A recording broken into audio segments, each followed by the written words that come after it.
And to our first conversation now. Well, on this USSD issue, telecom operators under the platform of the Association of Licensed Telecommunications Operators of Nigeria, ALTEN, recently announced they were prepared to disconnect all bank customers currently using the unstructured supplementary service data, the USSD, over debt owed them by banks, which has over the years risen to 120 billion naira. Well, joining me now is Engineer Gbenga Adebayo, Chairman, Association of Licensed Telecommunications Operators of Nigeria, ALTEN.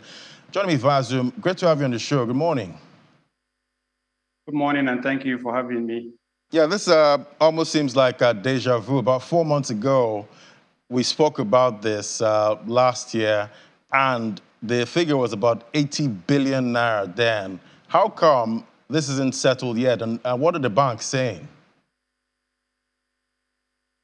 We've been at it, as you have heard the CBN governor said, that we've been at it for upward of 2 years now. What we find difficult to understand is why the banks are not remitting these sums to the operators. When we started 2.5 years ago, thereabout, the debt was at 42 billion naira. Today, it has risen to 120 billion naira. The only reason why we have not withdrawn the service before now is in public interest, as directed by Honorable Minister of Communications and Digital Economy. We thought that the matters would be resolved, but what it looks like is that the banks have taken advantage of not withdrawing the services to continue to pile up the debt, and we are where we are. We really cannot understand why the banks are not paying. And before now, you know, the NCC and Minister of Communications and Digital Economy, they did weigh in, you know, to this matter to try and, you know, broker a deal between the telcos and the banks. But now you're getting the nod from the NCC to go ahead and withdraw USSD services. How come the NCC is approving it at this time? Yeah, because we've exhausted all avenues for dialogue, and the NCC had stepped in. The CBN also at some point had stepped into this conversation, but it will appear as if no effort made has been able to move the dial forward. And the last result is for us to withdraw the services, at least to protect the industry so that we don't continue to have the debt profile grow beyond what it is. So they are granting this concession, this concurrence that we should proceed to withdraw now, just to protect the industry and to minimize the scope of the debt, which, as we have seen from the numbers, has risen significantly high. Again, we do not understand why the banks are not paying this money. We don't understand it. Why can't, you know, your association just maybe take the banks to court instead of withdrawing the USSD service? Well, there are many sides to it. Now, with the concurrence of our regulator that we can proceed to disconnect, we are now going to follow the terms of the agreement, either with the aggregators for the banks or the banks themselves, and we'll enforce to the later in terms of those commercial agreements. Because really and truly, but for the intervention that we had at the level of the Honorable Minister, this was basically a commercial agreement where parties have terms of understanding, terms of transactions, and where either of the parties pays, there are mechanisms for resolving them. But because the minister stepped in for public good and in national interest, and like the CBN government said, for reasons of financial inclusion, we have had to delay this process, not looking at the terms of the agreement, but looking at political resolution to the matter. And it got us to where we are. So really and truly at this point, we have no choice than to enforce the terms of those agreements. And we are pleased that our regulator has granted the concurrence for us to proceed with the disconnection according to the terms of the agreement. And so we are going to do it. If parties have to go to court eventually or arbitration, so will it be. But in order for the debt not to continue to grow, we have to protect ourselves, we have to protect the industry, we have to provide the subscribers who have so been charged for this service and not to have the debt profile grow beyond what it is. But as we speak now, the USSD service is still, you can still use it at this time. Yes, you can, but our discussions are ongoing. We have informed the debtor banks to honor their obligations. And according to terms of the commercial agreement, we are going to go ahead to withdraw the services if they do not pay within the time frame provided by the agreements. And when would that be exactly? When can users expect to be disconnected, you know, from this service if there's no consensus? If the banks fail to pay, if the banks fail to remit the sum due to us, this can happen anytime from now. So have the banks, you know, started making some kind of, you know, payments at this time at all? Have you seen any leeway?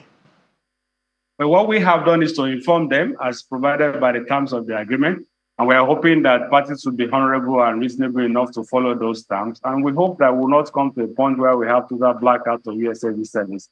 I've also seen in the last day some discussions and narration in the media that the USSD is supposed to be services that will be paid according to end user billing. And again, we got to where we were because at inception, we have had what we call corporate billing, meaning that parties exchange bills at the end of the month and the banks pay.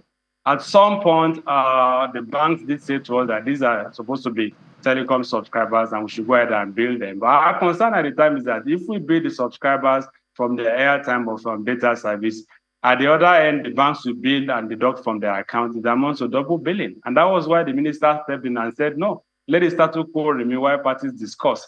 So the point here is that we have two issues on the table. One is the issue of the outstanding debt. The second is in the method of billing, which we are reading yesterday. The bank is saying it is due to technical issues. There are no such technical problems at all. It's a matter of understanding on what kind of billing methodology to adopt. So we're saying that whatever billing method will be adopted going forward, the debt has to be cleared and settled. And we can look at the mechanism for going forward, except they are saying that let's change the billing mechanism and charge the subscribers retroactively, which again will not be fair on the subscribers.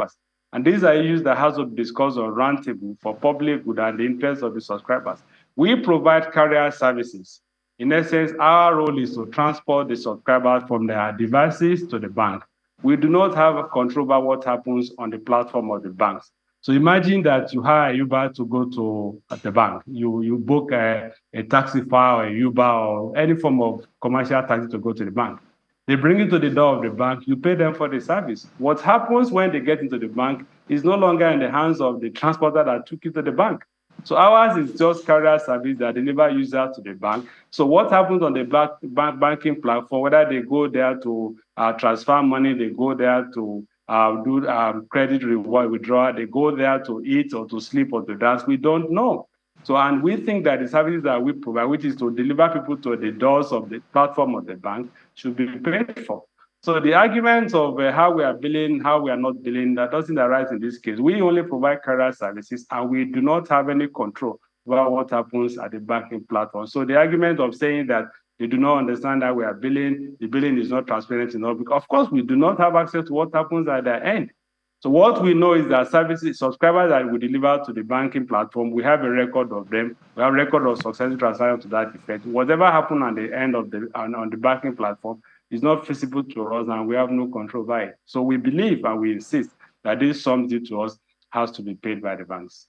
Okay, so help us break it down here, because the CBN did weigh in on this matter. I said that the dispute is more of dispute concerns on technical issues, as you mentioned, regarding the definition of a successful transaction from a bank and a telco perspective. Can you break it down, for us, at this time? How do you know when a transaction is actually consummated? It's easy for us to see. And again, like I explained earlier, we provide carrier service. We only provide transport service. Imagine I'm coming to your studio this morning for this interview. If I hire a transport service, I join the taxi from my home to your studio.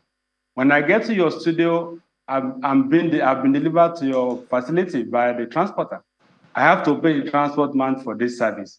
If I now get into your building and you say to me the interview is cancelled, or for whatever reason you don't have electricity in your facility and we cannot hold the interview, I can say to the transporter that I didn't achieve my mission there, so I won't pay you for the service.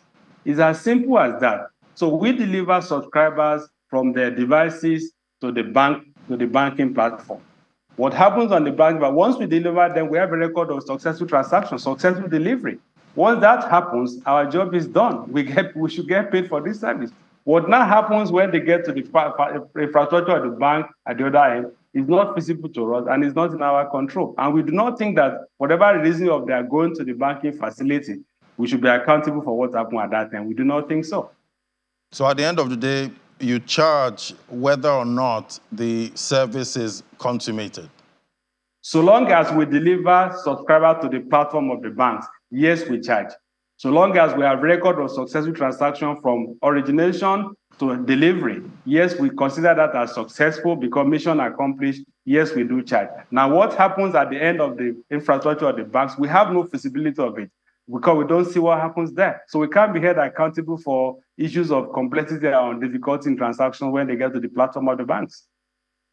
So definitely a lot of people rely, on this USSD service, in the rural areas, even, right here in urban areas. Aren't you concerned about how this would disrupt, their transactions if you actually withdraw this service?